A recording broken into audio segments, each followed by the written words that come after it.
Hey guys, Joshua Neal here. Got a brand new camera to test out, and to celebrate, we're learning Breaking the Law by Judas Priest. Remember, if you enjoy the lesson, please click like and let me know. You can also leave me any comments or questions you may have down below. I do my best to answer all of those. Don't forget to subscribe to the channel so you don't miss any future updates, and as always, grab that full note and tab transcription downstairs so that you can follow along at home. Alright, let's get to it. Alright, before we get started, we'll need to tune our bass. We don't need to do anything special for this song. Judas Priest is playing in E standard right here, just standard tuning. So you got a low E, A, D, and a G.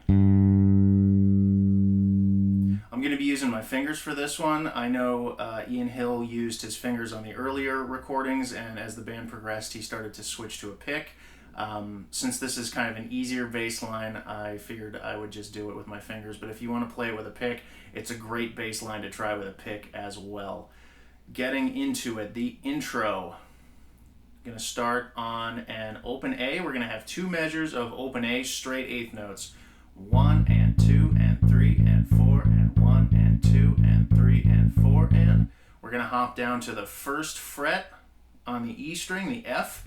We're going to go 1 and 2 and 3 and 4 and. Very last eighth note of the measure, you're going to switch to the third fret G. That's going to carry into the downbeat of the next measure. You'll come back in on the and of 1 and finish out the measure. And 2 and 3 and 4 and. So all together in the intro, A and 2 and 3 and 4 and 1 and 2 and 3 and 4 and F and 2 and 3 and 4 and 2 and 3 and 4 and.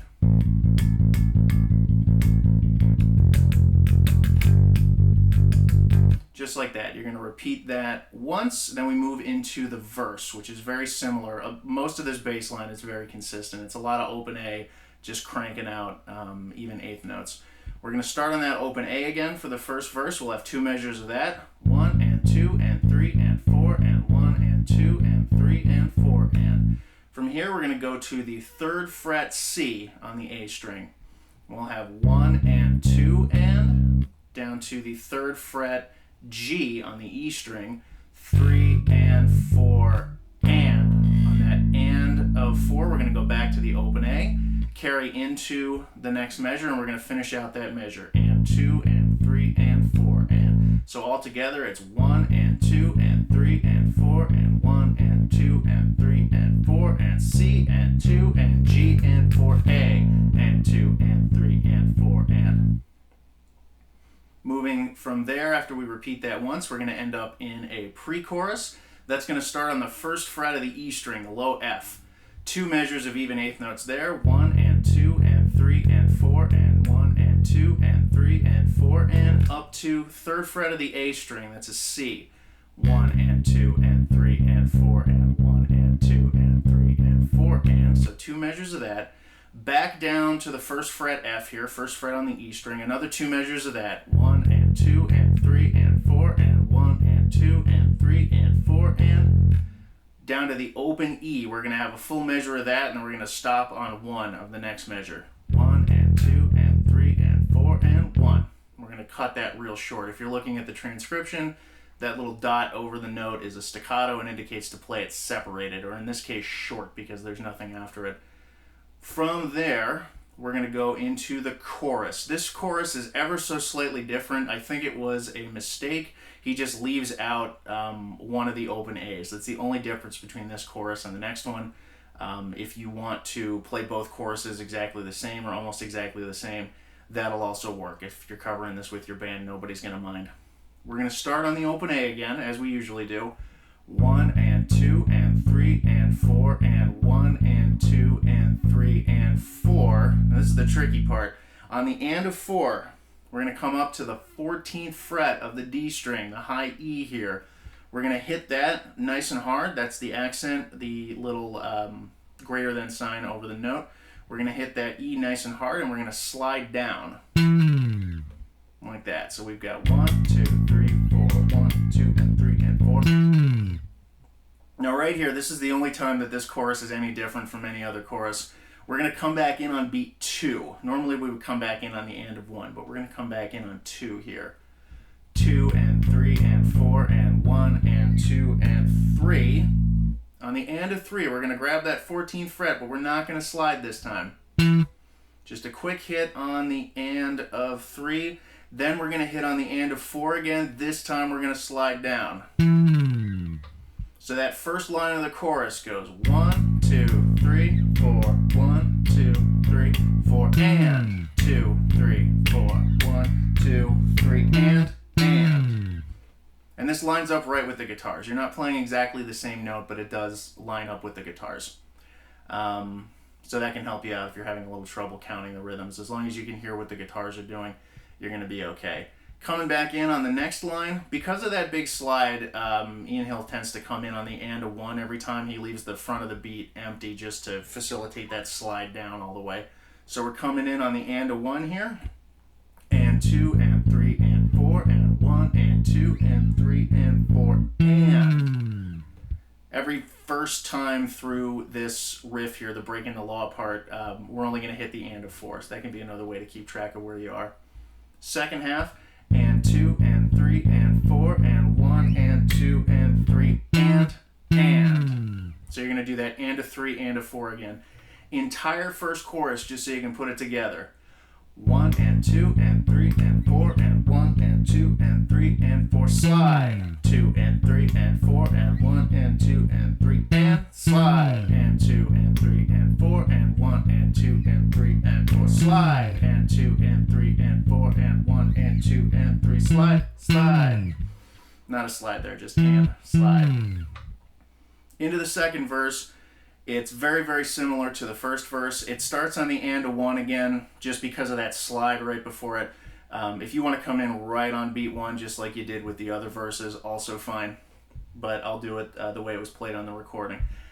We're back on the open A here, and 2 and 3 and 4 and 1 and 2 and 3 and 4 and. Third fret of the A to the third fret of the E, back to the open A, just like we did before. C and 2 and G and 4 and 2 and 3 and 4 and. Second half of this verse, this is where it changes a little bit. We still have 2 measures of the open A, 1 and 2 and 3 and 4 and 1 and 2 and 3 and 4 and. We're going to go up to the C here, 1 and 2 and. But instead of going down to the G, we're going to come up to this 5th fret D, 5th fret on the A string D. 3 and 4. And then on the and of 4, we're going to grab the open low E string, and then we're going to carry that into the next measure, and we're going to finish it out, and 2 and 3 and 4 and. So that whole second half of the second verse starts on the A, 1 and 2 and 3 and 4 and 1 and 2 and 3 and 4 and C and 2 and D and 4 E and 2 and 3 and 4 and. Goes into another pre-chorus. This pre-chorus is exactly the same as the first pre-chorus. I'll play it once through just so you get the idea again, but after that we're just going to move right on. Starting on the low F, 1 and 2 and 3 and 4 and 1 and 2 and 3 and 4 and C and 2 and 3 and 4 and 1 and 2 and 3 and 4 and F and 2 and 3 and 4 and 1 and 2 and 3 and 4 and E and 2 and 3 and 4 and stop. Moving on, we're looking at the second chorus. This is almost exactly like the first chorus. There's just a little change in the middle, and there's a little change at the end, which carries us into the bridge. So I'll just go through this one real quick. We're on the open A string again. 1 and 2 and 3 and 4 and 1 and 2 and 3 and 4. Slide down from the 14th fret of the D, just like we did before. You're going to come in on the and of 1 here. Like I said, I think coming in on beat 2 in the first chorus was unintentional. I think it just happened that way when they recorded it, and they didn't go back and fix it because they may not have even noticed. And it doesn't matter anyway. We're coming in on the and of 1 and 2 and 3 and 4 and 1 and 2 and 3 and slide, just like before. And 2 and 3 and 4 and 1 and 2 and 3 and 4 and. Big slide there. And 2 and 3 and 4 and 1 and 2 and 3 and. Right there is where it changes. You're going to do the and of 3 up on the 14th fret like we did before, 14th fret of the D. Once you hit that, you immediately have to get off it because we have to move all the way down to the second fret of the A string, this B here, to move into the bridge. If you want to, you can move one of these notes to a different location on the bass to make that transition easier. You can either move this 14th fret of the D string to the 9th fret of the G, same note. Since you don't have to do the slide, we don't need all that extra room, so we could, that's a little bit less of a transition. You could also move this 2nd fret of the A string to the 7th fret of the E string. Also the same pitch. So you would do 14, 7 on the E string. Whichever one of those you choose, or stick with the 14th fret on the D, 2nd fret on the A if you want to practice transitioning between parts of the bass much more quickly. That's a good way to practice it as well in the context of a song. Moving on here, we caught this 2nd fret of the A string, this B on the and of 4 at the end of that chorus.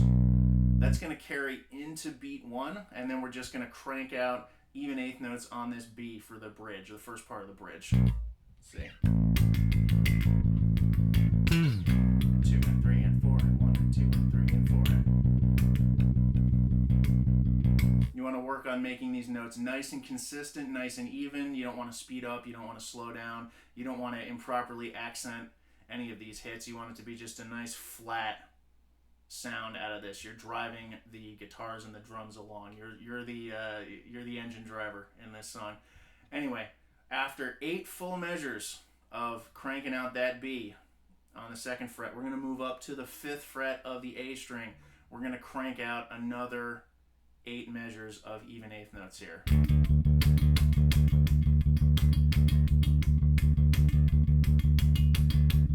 This is the you don't know what it's like part with the sirens, so if you're not sure exactly where you are, that's what you're listening for. Coming out of that, we come into a part that I can only describe as the post-bridge, because it's not really a verse or a chorus, even though it follows that melody that we're all used to hearing.